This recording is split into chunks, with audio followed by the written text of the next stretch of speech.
Assalomu alaykum azizlar, sizlar bilan svarshik nomer 1 va bu videomizda argon nima degan savolga javob beramiz.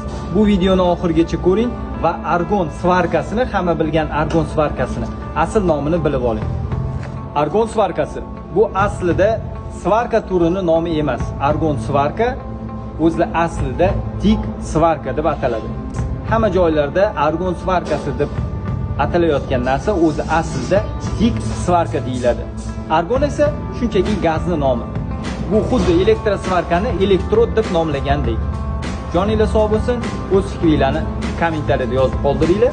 Obuna bo'lish esdan chiqmasin va albatta bu videoni bu ma'lumotga ega bo'lmagan yo bu ma'lumot foydali bo'lgan tanishinglarga jo'natib qo'yinglar. Sizlar bilan esa svarshik nomer 1 bo'ldi. Biz sizlarni o'z o'quv kursimizda, o'z o'quv markazimizda kutib qolamiz.